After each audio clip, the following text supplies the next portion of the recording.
All right, let's look at some patch notes. Now, there is new missions. It's coming from Dark Rituals, right? All right. I'm actually going to turn off the music so we can go over the patch notes together. All right, so it's Wednesday, September 27th. Happy Wednesday, everybody. Happy patch day. Dark Ritual operators have begun summoning the Haunting. Prepare for darkness to fall on October 17th.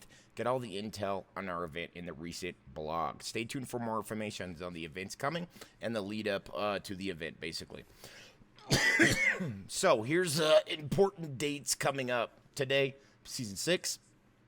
October 5th, which is what, like next week, is going to be the live stream event. We'll watch it together. That's going to be the announcement of all the stuff that's pertinent for the coming year here. Warzone 3, what that means for DMZ, all of that stuff, okay? So yeah, October 5th is going to be big. We get to actually play the beta the day after on the 16th through the 10th, so we'll be able to check that out. I'm not playing on the PlayStation exclusive beta. The cross-play beta on the 12th is what we'll be checking out. Yeah, because I'm a PC guy. Nothing wrong with being on PlayStation. They got the exclusive for this run, so they will get the multiplayer beta first. Haunting kicks off right after that, and that's going to be the mid-season event, right? And then early access for the campaign starts on the November 2nd. And then November 10th, we're already there. That's the brand new game.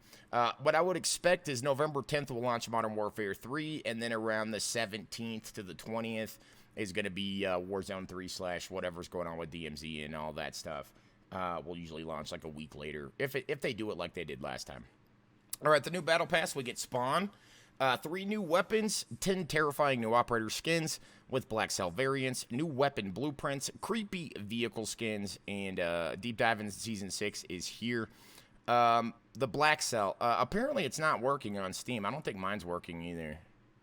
Let me double check. But it was still pending.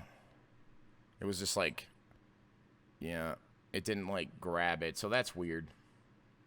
I don't know what's going on with that. So the Black Cell's having an issue, and then chat saying that there's an issue with the tokens are not actually being added. I would expect if that's the case, they're going to have that fixed pretty fast. So we've got Spawn coming in. We've got Lilith from Diablo, Anaris from Diablo, which is looking pretty sick, actually. Ash, obviously. Helsing, if we got... Where's my weebs at? Where's my weebs at? And then Skeletor is going to be fucking sick, too. That's on October 17th, but we don't know exactly when the skins are going to hit, but those are the ones we can kind of look forward to. The new weapons, this is one we're looking forward to, the Geist, TR-76 Geist. It's the Razorback 7.62, so with a higher caliber. Hard-hitting bull-up assault rifle chambered in 7.62, highly modular. This weapon system can be adapted to fit a wide range of tactics and combat scenarios. Looking forward to that one. Should be pretty sick. ISO 9mm is the new submachine gun. Looks pretty sick. Cool. Yeah, it's got big mags and shit. Sweep the battlefield clean with this high fire rate, maneuverability, and exceptional steadiness of this new 9mm SMG. And then we've got some dual commas, which are like those little like sight things. I don't understand why they keep putting in melee weapons, man. It's like we don't need them. This is interesting right here. This one's really interesting right here. Lockwood 300, which is the over-under shoddy, has a new trigger mechanism. The Cold Hammer forged dual trigger that fires both rounds simultaneously. I'm interested in that. So we want to check out the Lockwood 300. Then we're going to make a list of the guns we want to peep here as we go. All right, weapon balance. This is all multiplayer, all right? I don't care about that. So we're going to jump down to Warzone. Remember, DMZ is a child of Warzone, so any changes to Warzone weapon tuning also affect DMZ, so that's the only ones we care about.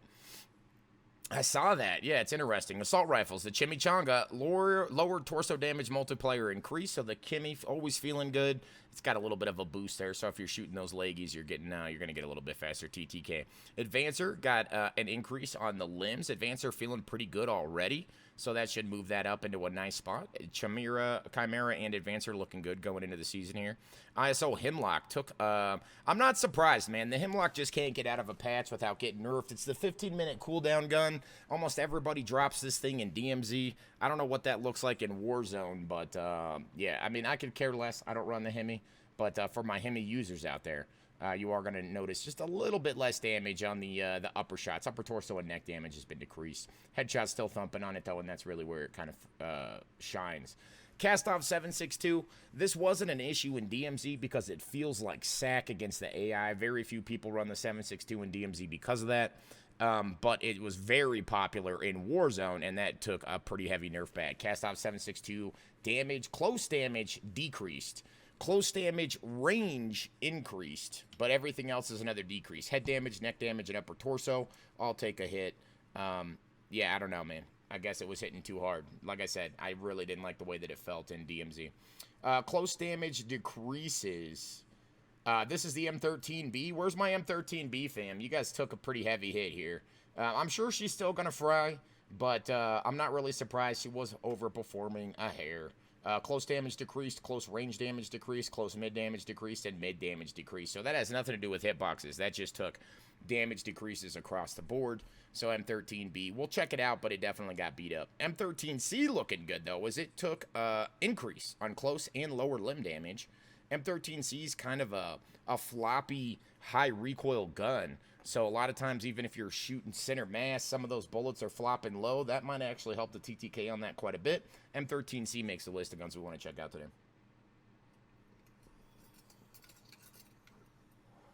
Yeah, I agree. The C was in a great spot. I thought the B and the C would take a similar nerf, and they did not. So we're going to put M13C on the list of guns that we want to peepo today. M16, don't care. They did some stuff to it. Cronin Squall, mid damage decreased. Man, that's a shame. The Squall just can't fucking get out of a patch cycle in the last 4 without just getting absolutely obliterated.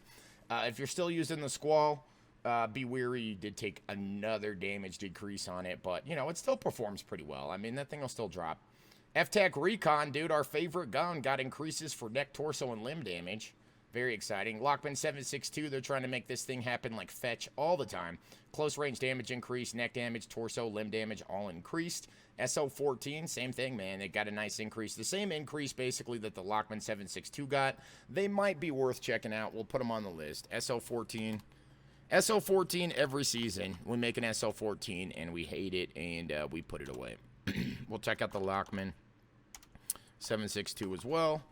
Oh, and the TAC V got a nice bump. We'll put the TAC V on the list that we want to check as well. Check this out. TAC V took increase in close range, close damage increased, close damage range increased, and close mid damage range increased.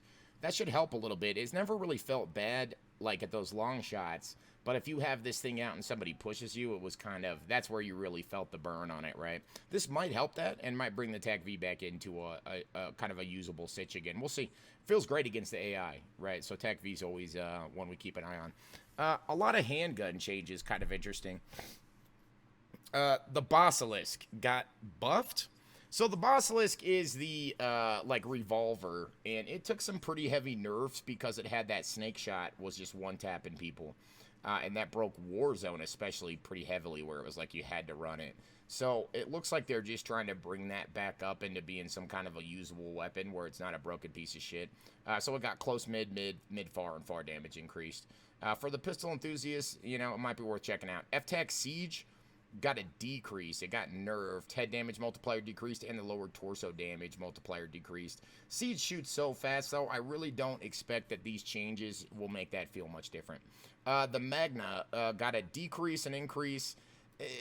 Who's running this? Who's running this? P890. I do like this gun. It got a nice upgrade. This is the Pro 90. Increases across the board. I want to try that guy, actually. That's a great gun.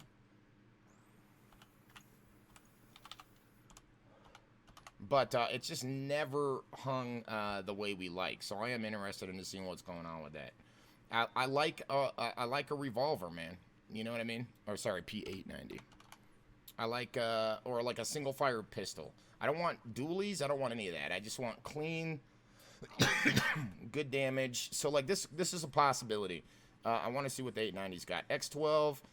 We don't care. 9mm Demon has had all kinds of issues. They decrease the damage on it across the board. But I think they finally fixed it where all the attachments are showing up. You'll see in the bug fixes the Demon had a bunch of issues. And then they've increased the damage on the 50 cal. Shotgun, the 50 cal Desert Eagle. Shotguns. This is an interesting one right here. The Bryson 800 got an increase to close mid damage range. And that's it. So we do want to pull the Bryson 8. And I want to try the Lockwood 300 because they've increased the damage on it. Plus they have it where you can fire both barrels at the same time. Fun dabs. Dabs are always fun, dude. 7 months going strong. Thank you so much for supporting the content, man. A little prime for the Primester. Good morning, brother. I hope you're doing well. MX Guardian got a huge buff across the board. Close range, close mid-range, mid-damage, mid-far damage, far damage. So it might be the season of the Guardian. You know what? I wouldn't mind it. If the Guardian just would out-fry the broadside just for some variety, I'm in. So we'll check out the Guardian today as well. No surprises in the sniper rifles. A huge increase on pretty much everything that matters for sniper rifles for the Karik 300. It needed it. Like, we were fucking with it the other day, and we had a pretty in-depth discussion about it. It's lacking in a lot of things. We'll see. Maybe they've bumped it up enough, boosted it enough that it's actually viable. Signal took a huge nerf neck and upper torso damage. Apparently the Signal was a major issue in the World Series or the world whatever of Warzone. I don't know what the deal is. I don't play enough Warzone, but apparently there was a lot of issues with it, so hopefully that'll alleviate that. SPX 80, close damage increased, close mid damage increased, and upper torso damage increased. SPX 80 always underperforming as well. This could be a nice, what I like about the SPX 80 is you get pretty nice handling with it, but it always feels lacking. When you hit the shot, it always just feels like a hit marker. You know what I mean? So we'll see if that helps that. Interesting stuff going on in the submachine guns. Bass P, neck damage, torso damage, and limb damage all just got increased. Bass P was already frying. This might move it into the pole position over the ISO 45. So yeah, Bass P, we're going to asterisk that. We definitely want to peep that. Finnick it might be back, dude. It might be back. I don't know. Close damage increased, close mid damage increased, head damage multiplier increased. Upper torso and neck decreased, though. We definitely want to take a look at the Finnick again. That's a fun little fryer. And, even though it ran its course, it was so overpowered for the first season into Season 2 that they kind of just nerfed it into the ground. And it's, they're slowly trying to bring it back up. Who knows? We'll give it a shot, see what it's looking like. Lockman Shroud, the semi-auto. I did like the damage on the semi-auto, but, for what a SMG is and winning those up-close encounters, single fire, in my opinion, is not where it's at, dude. So they did decrease the semi-auto damage on it, though. I guess it was overtuned. Burst fire head damage and burst fire neck damage and upper torso damage were all increased.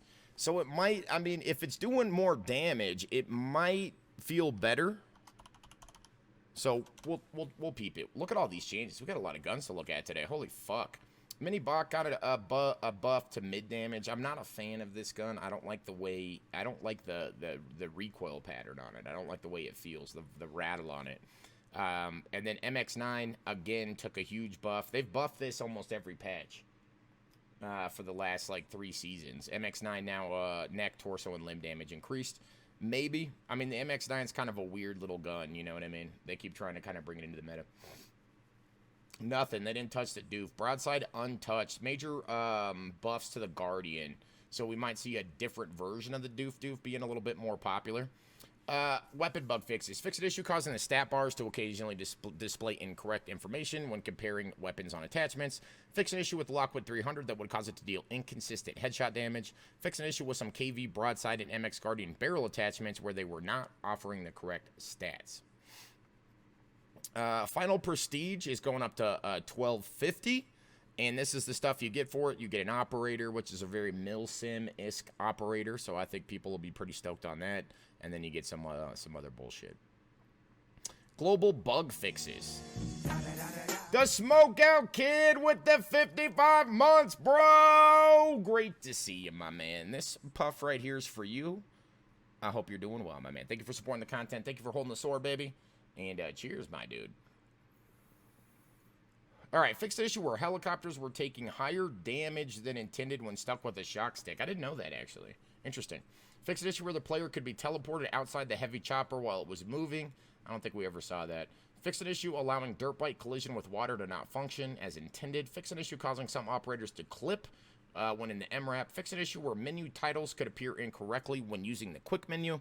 Fix an issue affecting the appearance of the 9mm demon when previewing the weapon. Fix an issue where spreading multiple Battle Pass tokens in a row could cause the player to receive an error message. Fix an issue where camera position was inconsistent when viewing weapons and blueprints in the Battle Pass. Fix an issue causing the 9mm demon unlock requirements to function incorrectly. Wait a second, are any of these, like, relevant to us? Let's see. Fix an issue preventing the report player function from working correctly in the scoreboard. I don't know if we ran into that or not. Fix an issue preventing weapon skins from displaying correctly. I don't remember having that issue. Fix an exploit that allowed weapon blueprint duplication. What? Interesting. Bonus challenge. Just going through real quick to see if anything are huge. Fix an issue where the screen refresh rate was not adjusting correctly. That could be good.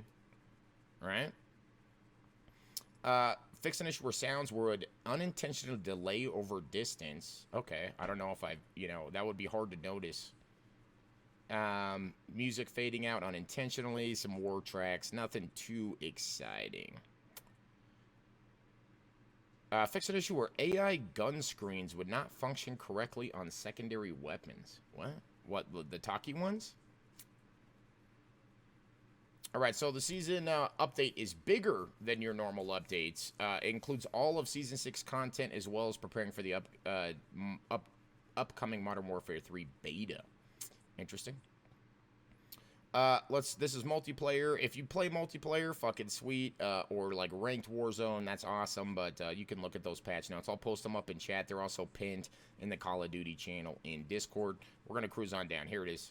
DMZ, here we go. Prepare for the haunting to come to DMZ. The haunting is just a few weeks away. For that means the DMZ will also be plunged into darkness. Everything featured in the haunting for Battle Royale will be available to experience in the DMZ also, including Operation Nightmare, where you'll have to face down the horrors of the Hellmouth that is open in Al Mazrah and more. Infill now and get some practice in with your squad. You'll need it when the haunting comes to DMZ on October 17th. So, no, I guess we aren't getting any factions this time. It's really the 17th is when we get the new stuff. Here's the biggest changes. This is going to really change stuff up in the old DMZ. Assimilation now allows a maximum of 4 players. Nah, nothing about the gun-eating bug. I bet they don't put that in the patch notes again, because every time they put it in there that they fixed it, they don't. So, that means, the maximum team size. This is the biggest change we talked about. We've already talked about it a little bit, but for the folks that are here for the patch notes, this is huge. This really is a massive, massive change to DMZ. The biggest team that you can get into now is 4. That's going to, hopefully, I think it's a good change as much as I love shitting on 6-mans. I don't think that was a good experience for the average player. I think the 4-man balance will be much cleaner, and it should make it feel a more tactical and less just doggy pile. I mean, like you guys have seen over the last few days, like those 6-mans were out of fucking control. So we'll see. We'll see. This is interesting, and the only way to really see how this changes everything is to play it, right? But we've played enough of it that we should be able to kind of get a good feel for, any of that stuff that's moving around. All right, so players can now use their own dog tags to barter in DMZ. So that means you can earn a Damascus tag and then use that to barter it for the snakeskin. That's huge. That also, the snakeskin event, I think, caused a lot of ire in the community.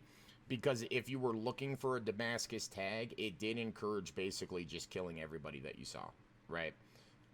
So I think that's a good change, and it's a way that you have more control over what you need. If you need tags, you can earn it yourself and use that. I think that's going to be good.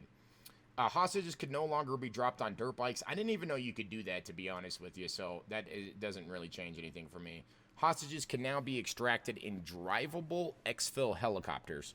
Never tried that before either. Apparently, you could just throw the hostage on the heavy helo and just fly it out.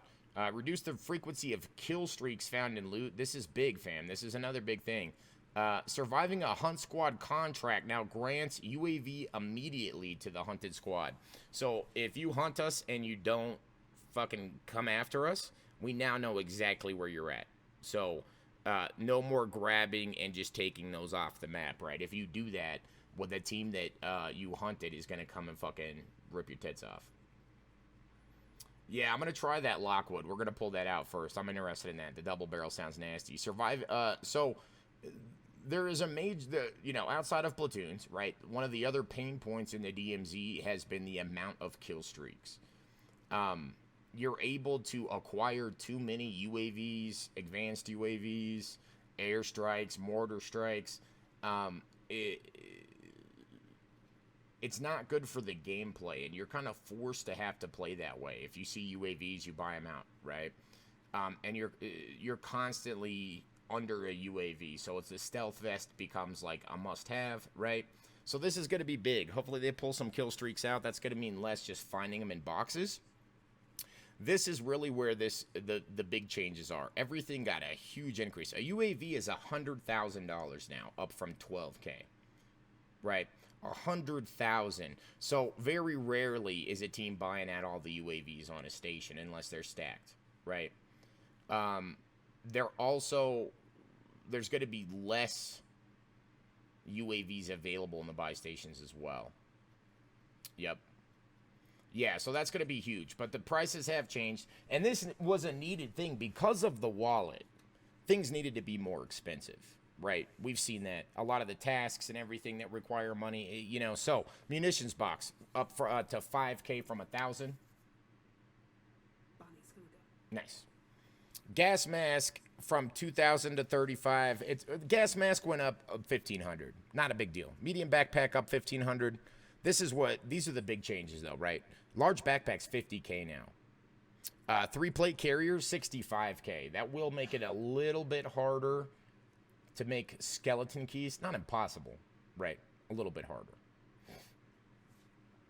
UAV, the advanced UAV is 200K. You can only hold 250, right? So that's, you know, if you want an advanced UAV, that's your wallet right there. I think that these are going to be really big changes. Cluster and precision airstrikes are 30K now, and then the revive pistol's up to 10K. I don't even remember buying a revive pistol.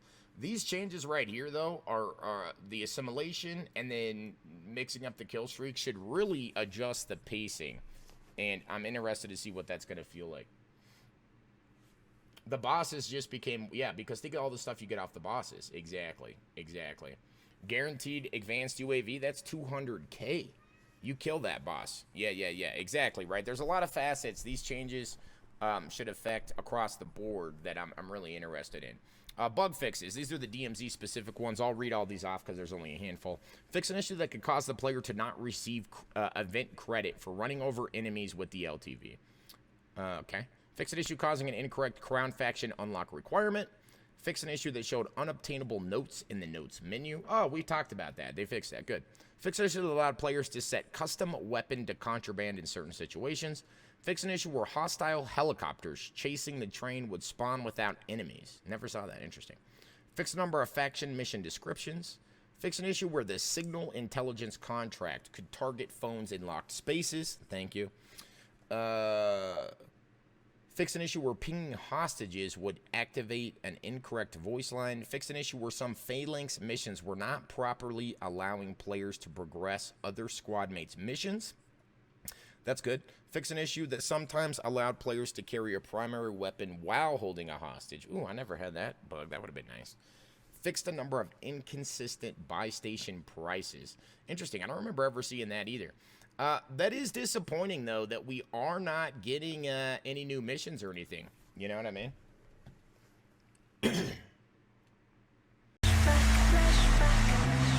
This is like a dream. This is like all the things you can fit inside a memory. This is like a flashback. This is like a dream. This is like all the things you can fit inside a memory.